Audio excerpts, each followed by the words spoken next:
শেরপুর এবং ময়মনসিংহ দুই সড়ক বিভাগের আওতায় আমরা শেরপুর থেকে ময়মনসিংহের নতুন একটি সড়কের কাজ চলছে আমাদের। এই সড়কটি শেরপুরের কানাসাখোলা থেকে শুরু হয়ে ভীমগঞ্জ নারায়ণখোলা হয়ে ময়মনসিংহ এটা রহমতপুর পর্যন্ত এটা চলে যাবে। এই সড়কটি হলে আমাদের শেরপুরের সাথে ময়মনসিংহের দূরত্ব 20 কিলোমিটার কমে যাবে।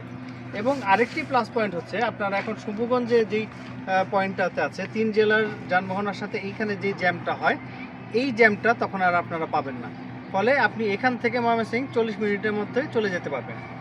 এতে করে এই শেরপুর এলাকার মানুষজনের জনজীবন এবং জীবনযাত্রার মানের প্রভূত উন্নতি সাধন হবে। এই যে চর এলাকাটা আপনারা দেখছেন, ভীমগঞ্জ থেকে শুরু করে নারায়ণখোলা,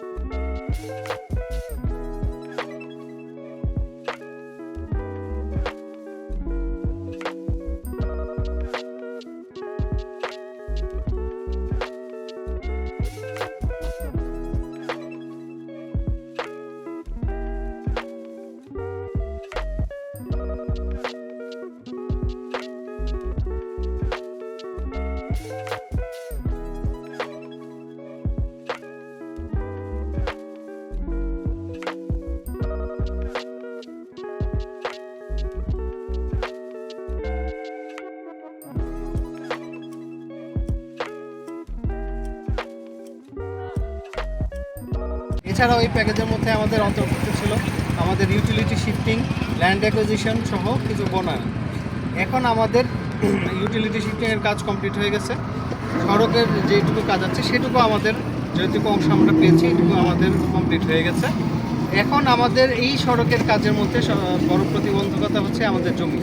এখানে আমাদের 5.5 কিলো কাজাইকাটা মোড় থেকে শুরু করে শেরপুর শেষ প্রান্ত পর্যন্ত প্রায় 5.5 কিলো অংশ, এবং আমাদের কানাসাখোলা মোড়ে আমাদের একটা ইন্টারসেকশন হবে। এই দুটি মিলে টোটাল আমাদের 5টি এলাকা রয়েছে। এই এলাকাগুলির জমি যদি আমরা দ্রুত বুঝে না পাই তাহলে আমাদের এই কাজে যথাসময় শেষ হবে না। এই কাজের মেয়াদ ছিল আমাদের 2023 থেকে শুরু করে 2025 পর্যন্ত, কিন্তু এই ভূমি অধিগ্রহণ সহ অন্যান্য জটিলতার কারণে এই মেয়াদ আমরা 2027 সাল পর্যন্ত আমরা বাড়িয়েছি। এই মুহূর্তে এখন আমাদের যদি দ্রুততার সাথে আমরা এই জমি না পাই তাহলে এই কাজ যথাসময়ে শেষ হওয়া নিয়ে আমাদের শঙ্কা দেখা দিয়েছে।